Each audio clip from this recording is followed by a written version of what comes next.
इस खबर के प्रायोजक हैं Manohar Lal jewellers, sector 18, Noida, UP. साथियों, दशकों पहले पंडित दीनदयाल उपाध्याय जी ने अंत्योदय का एक सपना देखा था। वे मानते थे कि भारत की प्रगति का पैमाना अंतिम पंक्ति में खड़े अंतिम व्यक्ति के चेहरे की मुस्कान से मापा जाएगा। दीनदयाल जी ने एकात्म मानववाद का दर्शन भी दिया, जहां शरीर, मन, बुद्धि और आत्मा सबका विकास हो। दीनदयाल जी के सपने को मोदी ने अपना संकल्प बनाया है। हमने अंत्योदय को सैचुरेशन यानी संतुष्टिकरण का नया विस्तार दिया है। सैचुरेशन यानी हर जरूरतमंद, हर लाभार्थी को सरकार की कल्याणकारी योजनाओं के दायरे में लाने का प्रयास। जब सैचुरेशन की भावना होती है तो भेदभाव नहीं होता, और यही तो सुशासन है, यही सच्चा सामाजिक न्याय है, यही सच्चा सेकुलरिज्म है। आज जब देश के करोड़ों नागरिकों को बिना भेदभाव पहली बार पक्का घर, शौचालय, नल से जल, बिजली और गैस कनेक्शन मिल रहा है, करोड़ों लोगों को पहली बार मुफ्त अनाज और मुफ्त इलाज मिल रहा है, पंक्ति में खड़े अंतिम व्यक्ति तक पहुंचने का प्रयास हो रहा है, तो पंडित दीनदयाल जी के विजन के साथ न्याय हो रहा है।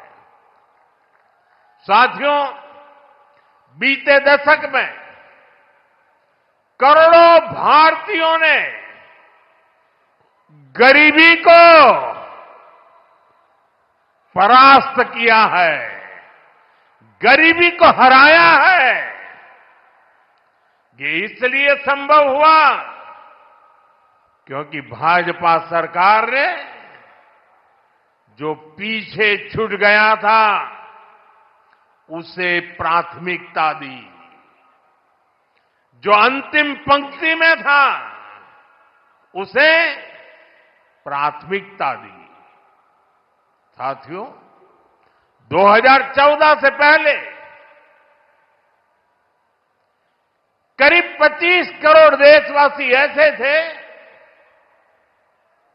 जो सरकार की सामाजिक सुरक्षा योजनाओं के दायरे में थे। 25 करोड़।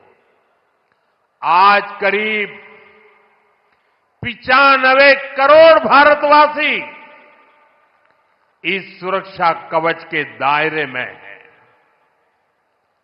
उत्तर प्रदेश में भी बड़ी संख्या में लोगों को इसका लाभ मिला है। मैं आपको एक और उदाहरण देता हूं। जैसे बैंक खाते सिर्फ कुछ ही लोगों के होते थे, वैसे ही बीमा भी कुछ ही संपन्न लोगों तक सीमित था। हमारी सरकार ने अंतिम व्यक्ति तक बीमा सुरक्षा पहुंचाने का बीड़ा उठाया। इसके लिए प्रधानमंत्री जीवन ज्योति बीमा योजना बनाई। इससे मामूली प्रीमियम पर 2 लाख रुपए का बीमा सुनिश्चित हुआ। आज इस स्कीम से 25 करोड़ से ज्यादा गरीब जुड़े हैं। इसी तरह दुर्घटना बीमा के लिए प्रधानमंत्री सुरक्षा बीमा योजना चल रही है। इससे भी करीब 55 करोड़ गरीब जुड़े हैं।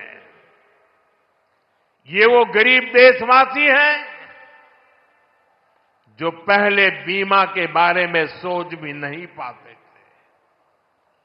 साथियों, आपको जानकर के हैरानी होगी, इन योजनाओं से करीब करीब 25,000 करोड़ रुपए का क्लेम इन छोटे छोटे परिवार के छोटे छोटे जिंदगी के गुजारे करने वाले मेरे सामान्य गरीब परिवारों तक 25,000 करोड़ रुपया का लाभ पहुंचा है। यानी संकट के समय ये पैसा गरीब परिवारों के काम आया।